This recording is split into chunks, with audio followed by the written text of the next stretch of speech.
Welcome to Why Not Us podcast. It's your host, Ken J. And today in the building, I have Leslie. How are you feeling mentally? I am great. I will say that mentally, I am present and accounted for. So definitely good. Yeah. That's amazing. That's amazing. So tell the people who Leslie is. Tell the people, let the people know. Well, I am Miss Leslie, and I am a recovering worship leader. But more than that, I am a motivational speaker and I like to call transformational coach.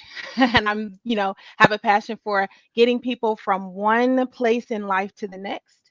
I think that one of the things that kind of led me to wanting to be a transformational coach is as I was transitioning to different places in my life, I felt very alone.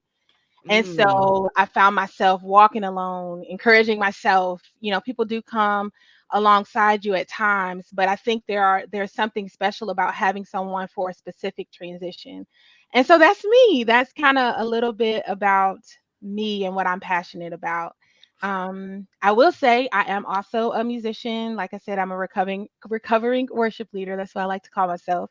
And I am just an overall joyous person, I guess I'd like to say. So, yeah.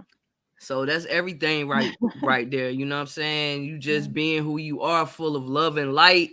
Hmm. And the message and the music is always inside of you. Yeah. So that's amazing in itself. So when I reached out to you, like I said, I always have intentions, like you have a Hmm. story to share. A lot of people have experienced what you experienced.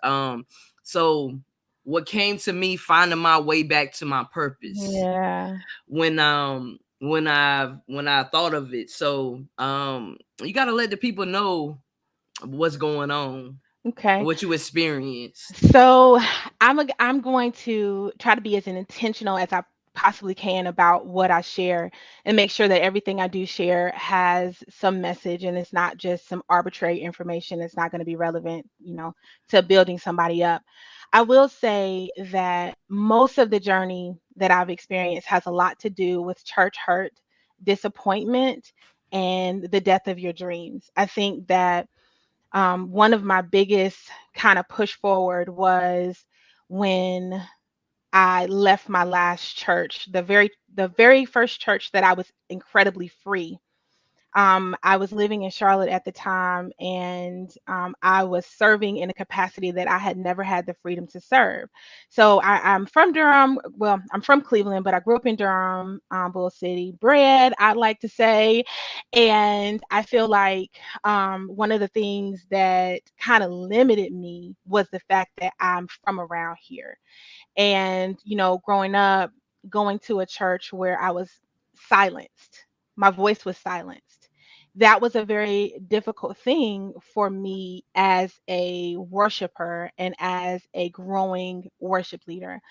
I really didn't have the space to cultivate my gifts outside of my home. My parents were very intentional about the way they raised me. They supported me musically. My father was a musician. And so when I was in home, I was very free to be exactly who I needed to be and that I wanted to be. I was a very well watered flower. And I always laugh with my mom. My dad has since passed, but I always laugh with my mom because it's like, as soon as I left the house, it was a completely different story. You know, as soon as I got out and people heard me, the misconception was I wanted to be seen. A Mm, lot of times when I open my mouth to do worship or I open my mouth to speak, I get the vibe that people minimize me because they think I want to be seen. And that's how I felt growing up. When in actuality, I wanted to be invisible. I don't want anybody to see me. Just hear me. You don't have to see me. You don't have to experience me. But this is what God has given me to offer. This is my gift to give to the world. It's not a gift to elevate myself, but it's a gift to be a conduit between God, the universe, or whatever it is that you call it, and you. I feel that it was a struggle coming up. So when I moved to Charlotte, I left everything. I left. Friends, family did not look back. And I moved in transition and I left the church. That was the first time that I was like, we're not doing this. But when God calls you to do something, whatever your higher power, whatever your purpose is, when you're called to it, no matter where you go, you cannot run from it. You cannot run from it no matter how hard you try. It's in you and you're connected to source. And as long as you stay connected to source, it's going to always haunt you. I hate to use the word haunt, but That's when you're true. not, when you're not fulfilling your purpose, it's always in the back of your mind like, I really could be doing this. I really could be saying this. I really could be going here and doing this. And so I found myself a little bit empty. Mm, And so I said, okay, well, I never had the opportunity to share my gift at church on a consistent basis. I never really had the opportunity to really do what I felt like God called me to do. One of the things I always laugh about is because I know so many people like, if you know church culture, usually a person has a calling and they run in the opposite direction of their calling. They're like, "Ooh, I'm not called to be a pastor," or I'm not ready for that. Like I'm too mm, young for that. I've seen it so many times, and I feel like, okay, wait a minute, God, you're calling me to connect people, right? Connect people, connect people to you, and so I'm gonna run towards it. And I felt like for a minute I was being punished for running towards the call instead of creating resistance.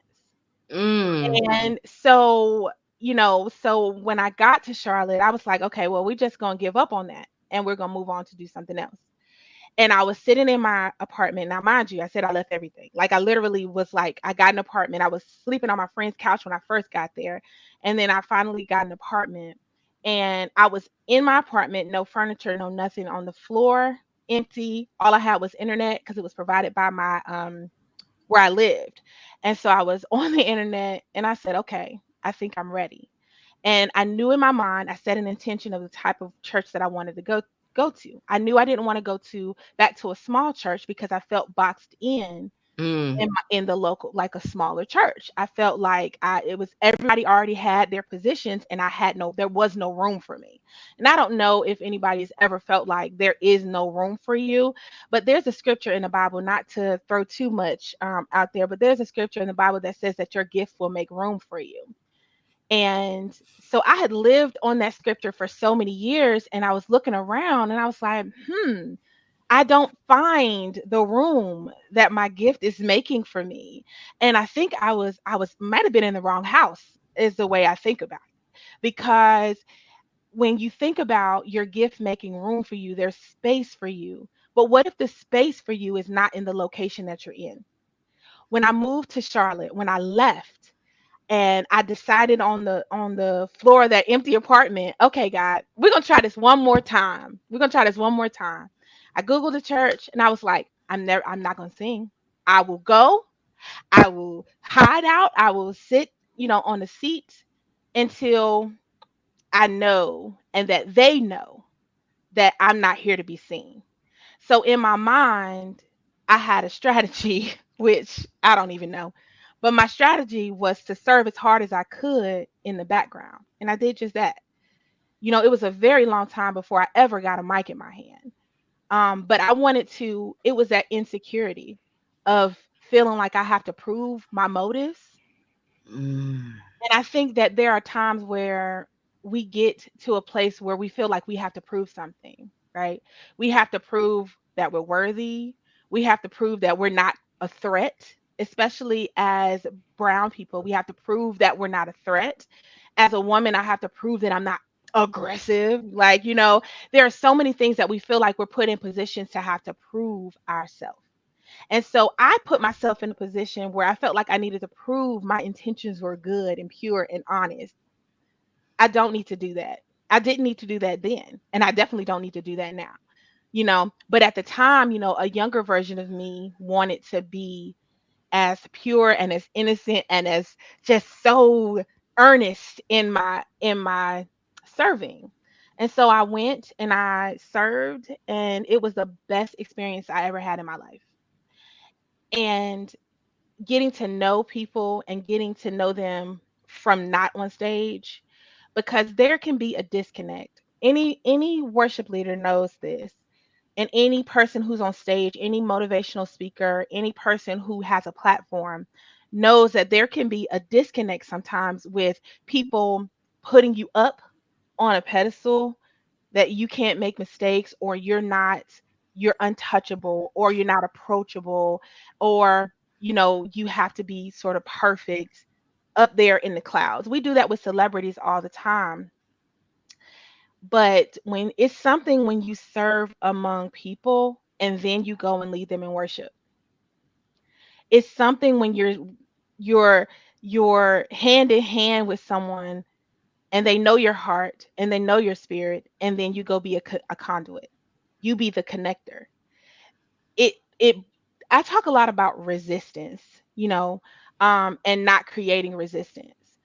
And I think that one of the things that is missed often in worship leading, and just, let me know if you need me to slow down, because I can really go in on this. Listen, what I tell you is all about you. I'm just listening. Yeah. So, but No, you good.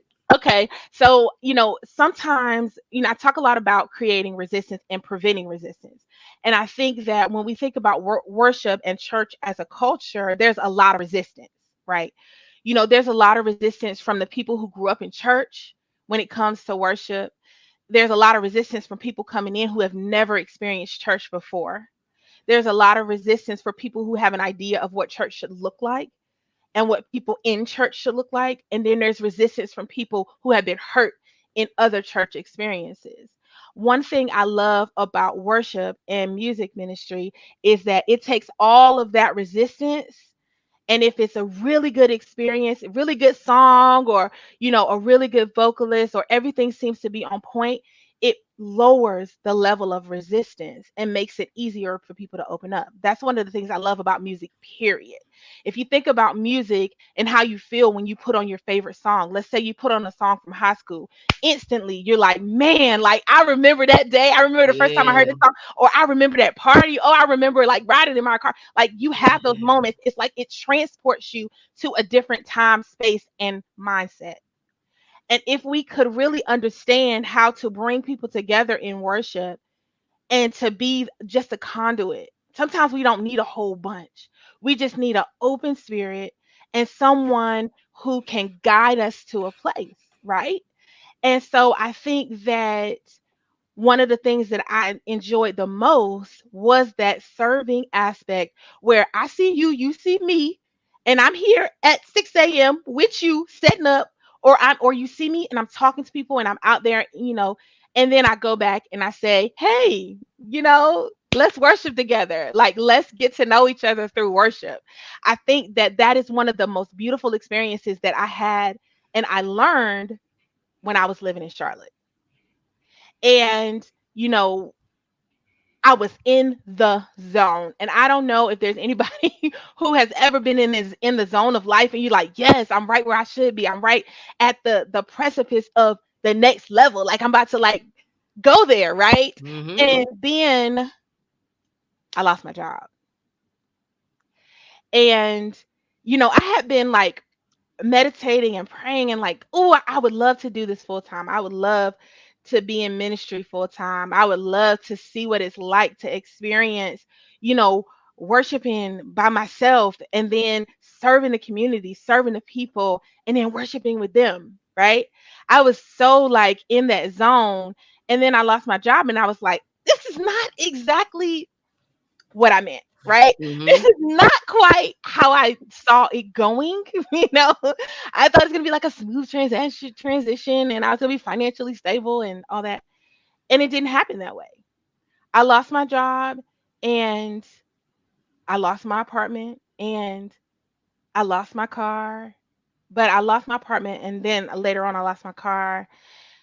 And it was a very dark time. And this is one of the main things that I wanted to talk about, because I went from having everything to being homeless and sleeping in my car. And it's crazy because people are like, you could have just went home. Like, you could have just went to Durham, live with your mom, you could have just went back home. But I was so focused on creating this dream and I was already in it. And so sleeping in my car was nothing as long as I got to church on Sunday. And it was almost like 3 or 4 months before my pastor even knew, before my minister of music even knew, because I was leading while I was bleeding. There was Mm. only there was only a few people that knew that I was homeless. And I would still be at church on Thursday night. I would still be at rehearsal. I would still be on stage on Sunday singing and leading people to worship because it wasn't about me and it wasn't about what I was going through. I knew that I had a purpose and that everything that I was dealing with would be okay. But I had to have a come to Leslie meeting with myself and realize that is not what God intended. Yes, we all go through things and we all go through struggle, but sometimes we stay in a place too long. We stay there too long and we get ejected, right? And it's like, okay, you're grasping for this, you're grasping for that, you're grasping for opportunity, but the moment might be transitioning for you to move somewhere else, to do something else, to move on. But if you hold on to it, you're only going to get more and more hurt. You're only going to suffer more and more. And I had to leave. And that was painful because I was happy, but I was also suffering. And you think, okay, I'm suffering for my call. I'm suffering for, and then you think about the scripture that talks about, well, the suffering of this present time is nothing that shall be, to be compared to the glory that shall be revealed. So I'm suffering. I'm like, oh, it's gonna be good, right? This is as hard as what I'm going through is this comeback is gonna be even better, right? It wasn't, not then. I fell into a depression and I said, well, I give up. And I came home. So I came back to Durham. I lived with my mom. My sister was here. It just was a house full of people. And I started writing music, writing songs, to get through the pain. But then I made a really bad decision. I decided to move back to where I was from. And there's nothing wrong with where I'm from, but I took a broken heart to a broken city and let Mm. it fester, right? um my heart was broken and I was grieving the loss of my dream, right? I was grieving the fact that it had taken me almost 20 years right, from the time that I was born into this earth all the way up until I um left Charlotte, to even get to a place where I was free to sing, where I could just do whatever I wanted to do. I could do all the runs or I could do none of the runs, right? I could as long as I was paying attention, I could say whatever scriptures came to my heart. I could be free to transition to whatever song I wanted to transition with. People loved me, people were supportive, and then I fell flat on my face and I said, after all of this, and I became bitter. After all of this work and after all of the painful things I have been through, God, you going to give me what I asked you for and then take it away. Like, really? Really? So I became bitter. I was angry at God. I was just frustrated about the whole situation and I was literally done. I did not sing not a peep for I would say from 2013 to probably 2017. I didn't even sing. I didn't play the piano. I didn't sing. I didn't worship. I didn't talk to God. I didn't pray. None of that. Barely talked to my mother. Forgot all about the people in my life and I leaned into this other life that I had never had before. And I ended up, in some very toxic relationships. I ended up in some very tough situations and I won't go down that rabbit hole, but all because I was grieving the loss of my dream, of what I thought God called me to do, of what I thought God wanted me to do. And it was such a painful experience that I had no hope. I had no purpose because that was my whole purpose. My parents raised me to do this, right? God gave me this gift and I was excited to use it only for me to lose the opportunity. And, I just I wanted to die. I was very suicidal at the time because I don't know, we always talk about, when we think about grief, we think about losing loved ones, right? We think about losing, our friends or our, and often it's to death, right? We think about losing them to death or even some other big events like divorce. We think about the grieving process. But what do you do when the very thing that you thought you were created for, that dies, right? What do you do? What does that even look like? How do you grieve that openly? I lost a really good friend, not to death, but to a different mindset. One of the things that she said to me was, "You're not even trying, right? You're not even trying to sing. You're not even trying to do anything." And part of that was because I was broken. How can you go to church when church is what broke you, right? How can you go and serve when serving is what destroyed you? Or the loss of it is what destroyed you. How do you go back in and say, okay, we ready? No, there's some healing that needs to take place. And what does that look like? You know, what does that really look like to be able to say, I'm a mess. I don't even want to talk to God right now. That's how much of a mess I am. Like literally. And I didn't come back right away. And what I mean by that is I moved from that broken city and came back home, and I was so depressed that I couldn't even get out of bed. You know, I had gotten a job and I was working, but I was functional, but I was Mm. deeply depressed. So I would wake up, I wouldn't shower, I wouldn't do anything. I would just wake up, put on clothes, go to work, work for 8 hours, come back home and get back into bed. That is how depressed I was because I went from, the stuff that happened with me losing my job and losing that into a relationship that was abusive, that I was fighting with my partner all the time in a city where I was 500 miles away from my mother and my sisters. I was so far.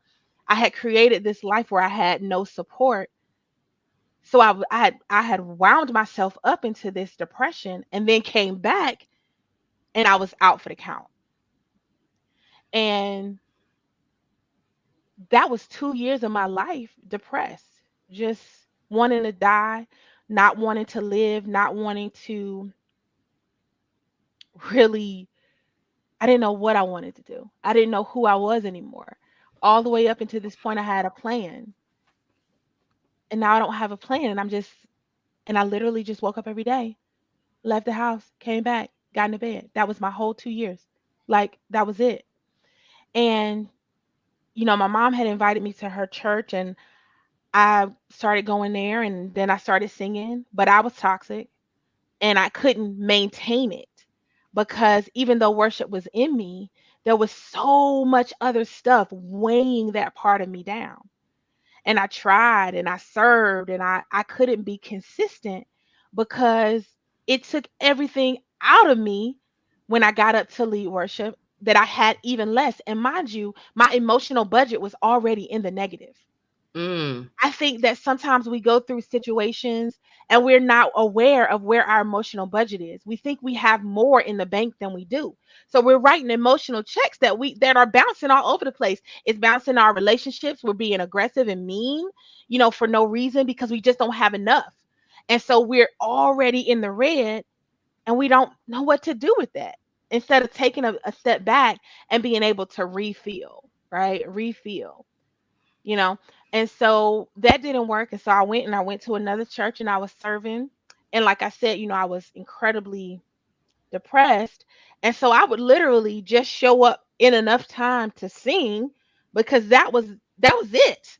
I would learn the songs, show up to sing. I can't show up for anything else because I don't have anything else, right? I don't have anything else.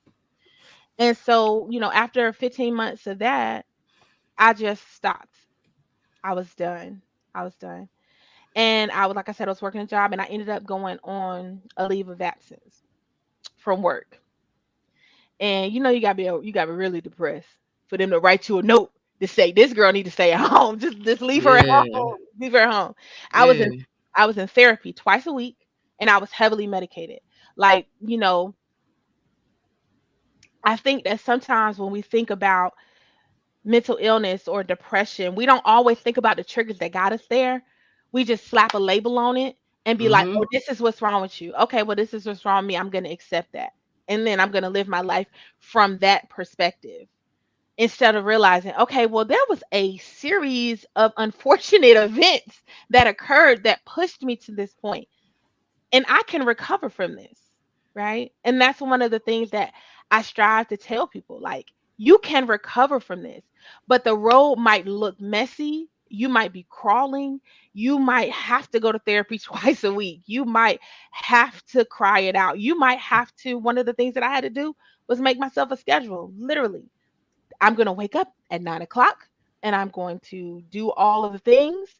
And then I'm going to put my shoes on and I'm going to go stand outside because I was so depressed that that was enough work for the entire day, right? And so, not to keep on a doom and gloom type of mindset, Just but say what it you was feel. it was definitely a time in my life that I was ashamed of myself. I was ashamed of depression. I was ashamed of the way that I looked. A part of this, I got on a medication that caused my weight to just go way up. And so, going from so I had not only changes in my situation, but changes in my emotional life, changes in my physical body. Everything just felt like all the things that I felt like I was holding on to were out of control. And so one day, I was just, talking to my therapist, and we were just talking about who I really am and being able to separate my suffering from who I really am. A lot of times when you go through very traumatic and painful situations, it becomes your identity. It sticks to you, right? It sticks to you, and now you have that bag, right? Okay, so yeah, this is me, but I also suffer with depression. Or yeah, this is me, but I have diabetes. So I am diabetes, my bipolar, my depression, my anger issues. We say these are my things and we hold on to them and we make them our identity. But I think that we need to learn how to separate the thing that we're dealing with or our challenges from who we really are. And to rip that away can be a painful process, but it's also very freeing when you begin to take pieces of what you people said you were. Like people, when people used to label me as like, "Oh, you got such a bad attitude," and I'm like, "Y'all don't even know me. My friends don't think that, and none of my families think that. But because I'm going through this situation and this is what you see, you're trying to tell me that this is who I am. It's not. It's a symptom of a deeper illness. And the illness was bitterness, right? It was frustration, it was grief. All of those things are all of those things have symptoms and they manifest a certain way in your life, on your job, in your relationship, even in the way you speak to yourself. And so once I realized that I needed to separate the two, I started asking myself deeper questions. Who am I? How do I want to show up in the world? If I had a choice, what would my life look like? Not my physical life, but what would my experience, what would my lens see, right? What Mm. would I see? People talk about rose-colored glasses. Well, I have glasses too. When I put those glasses on, I see the world the way I want to see the world, the way I need to see the world, the way I choose to experience the world. And I started learning a little bit more about the way the brain works and about the way our eyes work and how everything in the world is really already upside down and our eyes flip it upside right side up and our brain can only see our eyes can only see a portion of this of what we're looking at. Our brains make up the rest. That's important because to me, if my brain is making up the rest of this story, of this situation, then I have a fighting chance to change my own perception about life. Yes. I have a chance to say, okay, I might be sad, but what can I do to bring myself back up? Mm-hmm. I used to not believe in happiness. I was depressed. Let me tell you, I was just in a bad place. But I didn't believe in happiness. I thought happiness was stupid and it wasn't real. Like it's fake. I'd rather just have joy because I know that joy is, comes from the Lord, super holy, right? And so, but then I learned that happiness is manufactured. Like you can manufacture your happiness. And it seems like manufacture. Oh my gosh. Well, when you're feeling down and you go get a cookie or a piece of cake, and for that 5 minutes that you eating that cake, this is the best life you ever had, and nothing else matters. You just manufactured a bit of happiness. Yeah. Now, what if we did that with more healthier habits, right? What if when we felt down, depressed, and we didn't feel like we can move forward, we chose something else that gives us a little bit happiness. For me, it's music or being creative. And Yeah. so I started being creative again. I Mm. started singing again. The real thing that I started to do was listen to music again. When you have, it's like music and I were in a deep relationship, and then we broke up, right? And you know how you be mad at your ex forever, but you still love them, but you really mad at them, right? Yeah. And that's how it was. Like, I don't want to hear you. Literally didn't want to hear music, right? Didn't want to watch no award show because I was a big mad that I wasn't on them, right? So just all of these things, like, and so I started listening to a little bit of music, right? I was like, okay, well, we gonna listen to some Beyonce because we know we can tolerate the fun of Beyonce, right? So Yeah. I started with a little Beyonce, and that's when I was sharing with you earlier that you can listen to a piece of music and it can transport you to a place that you were in. So if you have good memories of this song, put it on. It'll take you right back to that energy and that emotion, and then you memorize that feeling. We can memorize feelings. We can memorize emotions. We can say, "Oh, I know this makes me feel like that. Let's go back there." And then I created a playlist. Now, now my playlist is a little ratchet. I love Jesus, but my playlist is a little ratchet, right? But For that was sure. the energy that I needed, right? I needed big energy, right? I needed diva energy. I needed boss energy. I didn't need, not to say I don't need, I holiness, got you. I but got you. but I needed boss energy, right? I needed to play pressure. I needed to play that so that I could remind myself of who I really am. Like, even when I don't feel like it, putting on those songs made me feel like it, right? People talk about fake it till you make it. You don't have to fake it till you make it. Transport yourself there, be there, memorize what it feels like, and then bring that back. Bring that energy back to your present moment. And that was so powerful for me, being able to listen to music. So I started with R&B, I started with hip hop, started with rap, lived off of Drake. I lived off of Drake, and can quote it like it's scripture, right? Because a lot of the things that he was saying was speaking to me during my healing journey, right? And it awoke in me my creativity. It lit the fire. Now, my fire didn't go out, Mm-hmm. but it was so smolder with everything that happened to me. I just needed a little spark. I like to say Drake is a little gasoline, right? You just pour it on and it just explodes, right? You know what I'm saying? So that's what it did for me. And then from there, it was like, okay, I might feel like listening to a little something. So we're gonna listen to Speaking to the Atmosphere by, yeah, what's his name? I can't think of his name right now. But I started listening and I was like, okay, I'm gonna put this on repeat.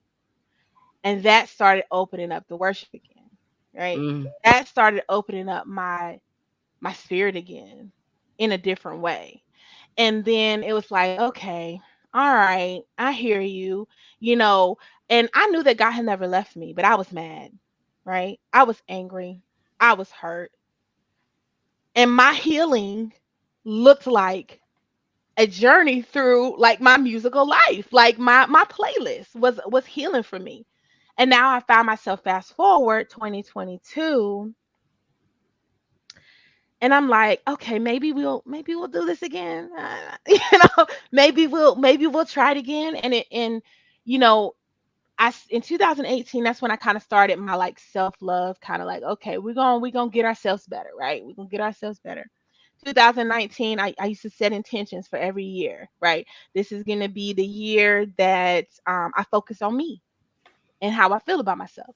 And so, from going through all of the depression, I stopped wearing makeup, I stopped dressing up, I just wore whatever So I started doing that. I started buying myself jewelry. I started doing the things that I used to do to appreciate myself, to show that I loved myself.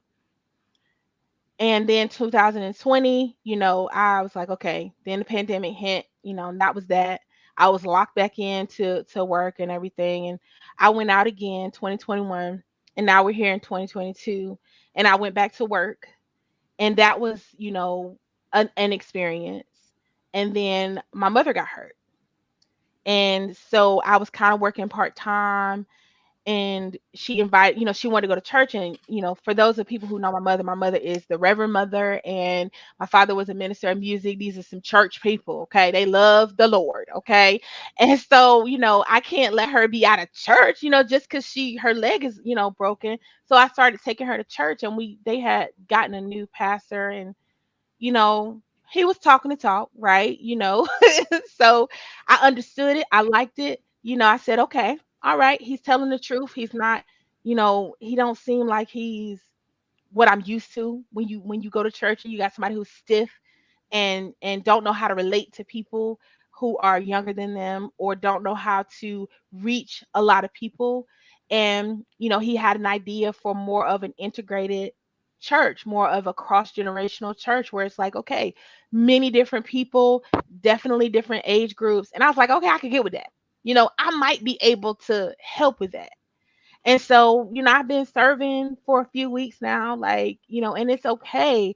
But the reason that I'm saying all this is because look at how long the journey was, right? I came back home in 2015, didn't open my mouth to sing again until 2017.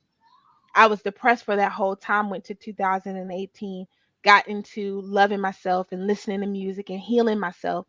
And it took me all this time to get to this point, but it doesn't matter how long it takes you to heal as long as you do it. I think that sometimes we box ourselves in with this concept of time and how long it takes us to get over something. And people tell you, you should be over that by now. That was Mm-hmm. such a long time ago. Like, why are you not even over it? No, the time it takes you to deliver yourself from the pain that you experience is the time that it takes you. And as long as you are using the tools that you have at your disposal to be better and trying to figure out how to heal from those wounds, let people say what they want to say. If it takes you 10 years, if it takes you, it won't take you 100 years because you won't be here. But, take the time it takes. That's one of the things that I learned. Be patient with yourself and give yourself grace. Because if you don't give yourself grace, other people won't have the patience for what you're going through. So that was where I am now. And I love it because I'm excited, right? I'm excited. Yes. I'm excited about, being able to serve. I'm excited about being creative. I'm excited about singing. I'm excited about learning new songs. Like, I've been out of church for so long. I'd be like, I ain't never heard that a day in my life. I've been listening to the Drake for the past 5 years. I really need to learn this music, right? But it doesn't mean that I didn't love God the whole time. It doesn't mean God wasn't with me the whole time. That was my healing, right? That's what it looked like for me. It might not look like that for you. It might not look like that for them. Your healing might be like, my sister, and that's her testimony to tell. All she do is listen to Jesus music all day long. But that's what her healing looked like. And we have to give people the space to heal in their own way and still love and embrace them, you know?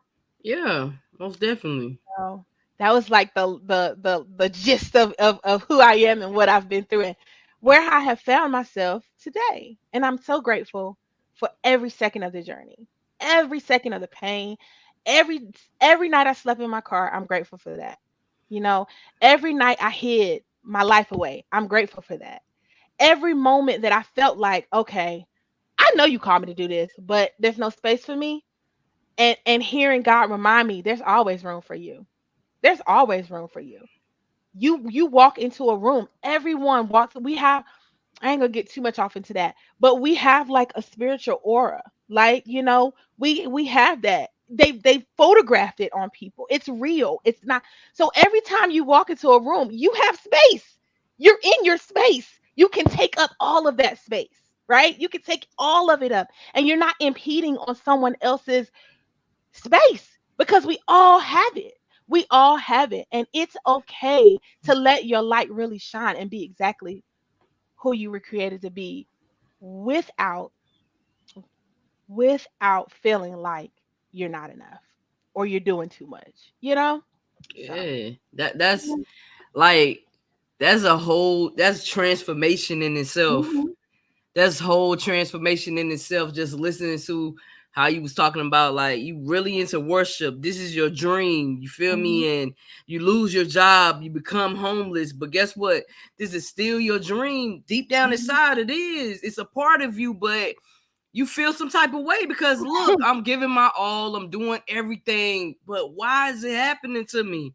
You feel what Mhm. I'm saying? Then you start understanding, okay, let me break things down. Okay, I am who I am, but I'm dealing with everything A, B, C, Mhm. D, right? So you Yeah. just start breaking everything down, Mhm. and that's how it is. Cause like honestly, we only have control over ourselves. That's true. We don't have no control over nothing else. No monkeypox, no COVID. All we have control over ourselves is us, and our mind is powerful. It is. Our mind It is is. so powerful. Sometimes self-sabotage want to creep in. I have to talk to myself in the mirror. Mhm. I talk to myself in the mirror. So, man, I'm proud of you. I'm Yeah. happy for you. Thank I'm you. glad that you got that joy back. You know what I'm saying? Yeah. I'm happy for you. And gratitude is essential. Yes, it definitely is. You know what I'm saying? You operating in gratitude, and I see it, I feel it. I'm happy for you. And I know you got about to write a lot of songs for people. I definitely am, and I'm excited. Just, I mean, like you said, it's about being grateful and operating out of that energy. And Yes. so many things change when your perspective changes from lack to Mm. gratitude for what you Yes. have. We live a lot of Yes. our time like, okay, thinking about focusing on what we don't have and what we're not. Mm-hmm. But if we take a few minutes just to say, man, you know what? I made it, right? I woke up Yes. today. That's enough, right? I showed up today. That's enough sometimes. And just Yes. one of the things that I always want to encourage people is to like celebrate every moment and be present. That's one of the reasons why when you ask me about my mental health and where how I felt mentally, I'm present, right? That's a powerful statement because so many times we're in this moment, but we're not in this moment, Yeah. right? We're over there thinking about what it is that we need to do or Yeah. what happened to us, but I'm present and accounted for. I'm here, right? Yes. And I'm grateful for that, right? Yes. So, That's everything. Like I get excited because I know what it's mhm, like myself experienced church hurt. I will mhm, be doing a series called Church Hurt, mhm, and I have to let go of the church hurt mhm, because I still feel some type of way. I still feel some type of way about the things that I experienced at church, mhm. and yeah, I still feel some type of way, and I'm just being honest. Yes. Not really fitting in because of who I am, and Mhm, different things like that. Me looking at myself like I'm not enough, I'm not good enough. Me now it's like, man, I am of love and light. You know what I'm mhm, saying? You mhm, know, I operate in gratitude, full of love. I can't worry about how people look at me because I mhm, already know my intentions are good. I already know my mhm, heart is pure. And I know, you know what I'm saying? I might not be in church, but also God is using me to bring mhm, people together. You know what I'm saying? So it's kind of like, you know, in a way, my platform is a church, you know, mhm. because everybody's welcome. It's Yep. not a division. Everybody's welcome. No one will be ridiculed. No one will be shamed. No one. Just speak your Mhm. truth. Yeah, but I definitely understand where you're coming from. It can be very difficult when you're dealing with church hurt and when you're dealing with because it church hurt has a way of tapping into identity, right? It has a way of making you question who you really are because that is what church, like you said, is supposed to be a place where all is welcome. And when you suffer from rejection, because a lot of church hurt comes from rejection, church rejection, because you don't assimilate to what people think church should look like or what people think a believer should look like or what people think that you're supposed to act like and what lifestyle type of lifestyle you're supposed to live. Like a lot of that, it needs to be thrown out the window and we need to really operate in love. And until we truly operate in love and reconcile what our God really says, right, about love and light versus these traditions that we have decided are what God said. And until we learn how to reconcile, or we find a way to bridge, you know, we find a way to make that bridge and make those relationships right, it's going to be a lot of hurt people. And I just, one of the things that I'm passionate about is learning how to bridge the gap and finding people who want to do the same, who want to make a space like you, who want to share their platform to be able to say, you're welcome here. What happened to you? Tell me. How did you overcome? How can this help somebody else? You're right. That is church. The Bible says when two or three are gathered, that God is in the midst. And we always talk about a building, but no, when we come together and we have a conversation and we fellowship and we sharpen each other and we learn, I learn from you, you learn from me, that's church. God is in the midst of that. So when you have people here and when people are at home together and they're laughing and joking, God is in the midst of that. It doesn't have to be a lot of these and thous. That's not what it's about. What it's about is fellowshipping, growing, tapping into that spiritual side, and really Yes. just being okay with who God created you to be. Like, the Bible always tells us we're fearfully and we're wonderfully and fearfully made. Not just me, not just the preacher. Everything that God created, the way this world was orchestrated is self-sustaining. If you really look at Genesis, it's self-sustaining. Everything regenerates. Why not us? We should be creating more love. We should be generating more light because that's what we're here for. And when we stop that by judging people, judgmental people, you know, or we push people out and say, God can't love you because you do this, or God Mhm. can't love you because you are this way. And I don't want to get too much off into that, but that is, that's not God. That's not love. And that's definitely not light. That's not the way that we should be. And that's how people get hurt, you know? But Yeah. Yeah. It's true. Cause for a long time, I stayed away from like church people. mhm, Like Christians, I just stayed away because I'm like, yo, I just want to stay away. mhm, I just want to stay away and just I don't know. I just stayed away, but I was brought up in the church. You know what I'm saying? mhm, I sang in the choir. I did A, B, mhm, C, and D, and then I started coming into my own person, mhm, and I started saying, okay, like this is who I really am, mhm, but this I can't be this way, and yo, I can't be this way. It was just a mind-boggling experience for me, and you know what mhm, I'm saying? It's but I'm good. I'm accepting mhm, me. I love me. God is in me. mhm. Um, and that's all that matters. Yeah, And that's all that matters. That as long as I love people and I treat people the right way, that's all that matters. That's how I yeah. look at it. So that's the energy I'm on. I'm on love and light. I'm on encouraging people, uplifting people, bringing people together. Yeah. Not focusing so much on man waddling in our problems, but Mhm. looking for the solution. Yeah, You know what I'm yeah. saying? Once we focus on the solution and really understand how our mind is, because Mhm. you can put something in your mind and you can get exactly what you put in your mind. Yep. You know what I'm saying? Just like Yep. it's a thought, like this chapstick was a thought, now it's materialized. Exactly. Yes. That's you talking my language. You talking my language. So I always so say that. Yeah. Everything is made up. People yes, laugh at me when I say that. Everything is made up. It came out of somebody's mind. yeah. Yeah. Yeah. So I see you, Mhm. man. You about to write them songs. You can continue to sing, but you had to go through that just to be where you at now. Yeah. You know what I'm saying? So Mhm. that says everything about you as a Mhm. human. You know what I'm saying? You are a spiritual being. And so Mhm. it's like, man, I went through all of that and I'm still good. I'm good Yeah. now. So I'm happy for you. Well, thank you. I'm I happy appreciate too. listen, I appreciate you for coming to the platform Mhm. and just sharing your story with us because like I said, a lot of people has experienced the same thing that you have Mhm. experienced. So you sharing your story, that's amazing. And Mhm. you are an amazing human being and Oh, thank you. thank you. Thank you so much for having me. I definitely appreciate it. For sure. But one question I gotta ask Mhm. before you leave. Yeah. What advice would you give someone that,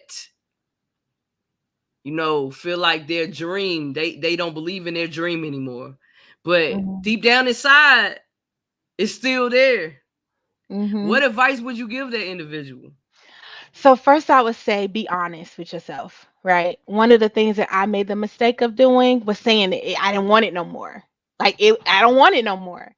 But I did, and I wanted it. And I created more resistance by rejecting the very thing that I wanted the most. And I think being honest with yourself, I do really want this. I still want to do this. And then once you can be honest with yourself and allow the peace of the truth to rest on you, then I would say start healing the gap between really wanting to do it and the fact that it didn't happen when you thought it should have. And once you do that, you can start trying again, right?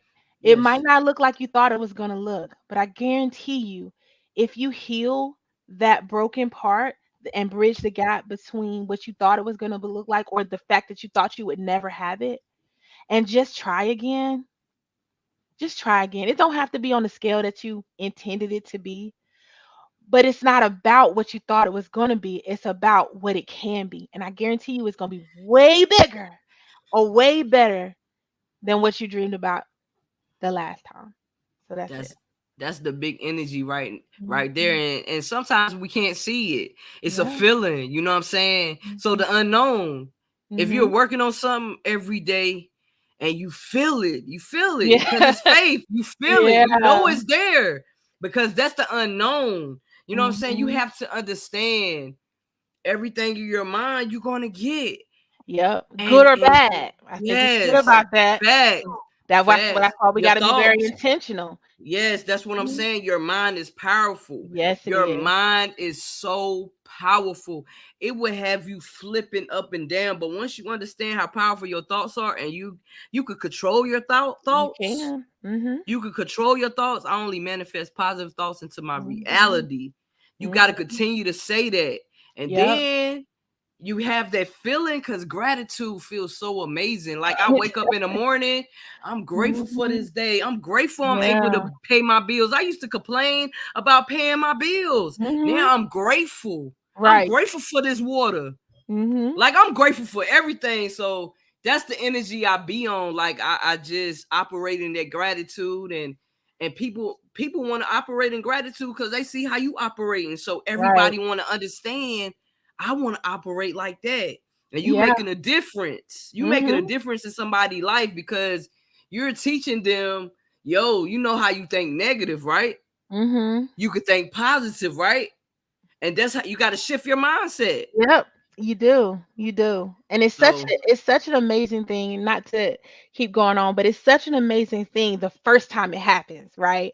It's yes. like the first time it happens, you be like, bruh, like really? Like this really? I really did. I can. That's why I talk about manufacturing happiness and what you're saying about gratitude. It's the exact same. Like Yes, it's yes, super the same because once you start, like you said, once you start operating and you realize that it's actually generating positive things.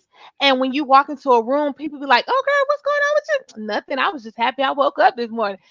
Then they be like, "Well, yes, I'm happy too." It's yes, contagious almost. You yes, become more of a thermostat than a thermometer because a thermometer just tells you what temperature is. A thermostat sets it. So when you yes. walk in with that gratitude, when you walk in with that positive energy, you're setting the atmosphere for everybody that's around you. And people can't Yes. stay around you unless they acclimate to what temperature you've set. And so I love Mm. that. I love that gratitude. That's a thing. Yeah, that's Yes, man. But I see, I love your energy. Like your yeah. energy, I'm big energy. Shoot, we big energy. This is what I'm talking about. Being Yeah. able to have a conversation, just a happy Yeah, conversation. Just it just feels good. it does. It's this emotion right now. Like, man, this feeling feels great. And so Mhm. you want to have more conversations with Mhm. people on the same alignment. Right. Period. Right.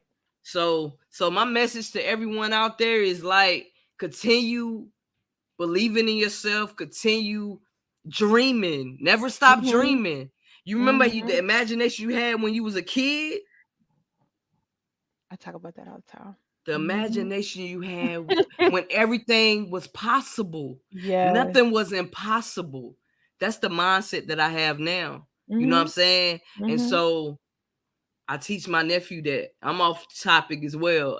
It is what it is, but it's a message. I Right. teach my nephew, like, yo, bruh, have a big imagination. Whatever you want to be in life, you Mhm. can be. So Right. guess what? That's the energy my nephew has now. Like, I Mhm. could be whatever I want to be. I Right. believe in myself, auntie. That's how my nephew Mhm. talks. So that's all that it matters to Yeah. me. But how can people get in contact with you if they want to come fellowship with you, if they want to hear your music? I mean, how can they get in contact with you? So I do have an EP on iTunes, Spotify. So it's I am Miss Leslie or Leslie Peterson.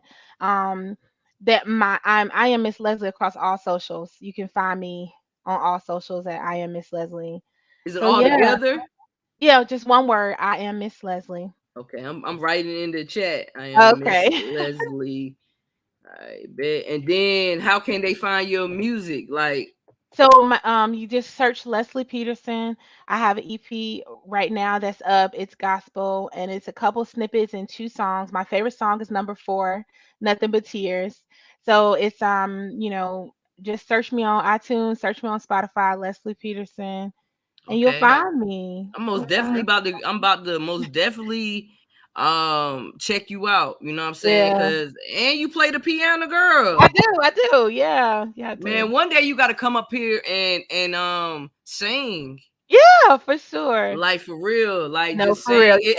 If you good with that, like that would Yeah. be most definitely dope. You know what I'm saying? Just to have you, you know what I'm saying? Like where that's your happy place. Yeah. I would So love to. yeah, so we most Yeah. definitely gonna set something up again. So Okay, you know what I'm awesome. saying? Yeah. So I'm about to play my outro song. Y'all know what it is. So I appreciate you coming to the podcast. It's Why Not Us podcast. Thank you again, Leslie. Mhm. Everybody that's listening, I appreciate y'all listening, and the people that's gonna catch it later. You know, this is a blessing right here, and I hope everybody learned something. So peace and blessings. And I'm about to play my outro song. You can be what you wanna be. See what you wanna see. Go where you wanna go. Oh. Why not? Why not us? Why not us? Why not? Why not us with Ken J? Why Not Us podcast with Ken J.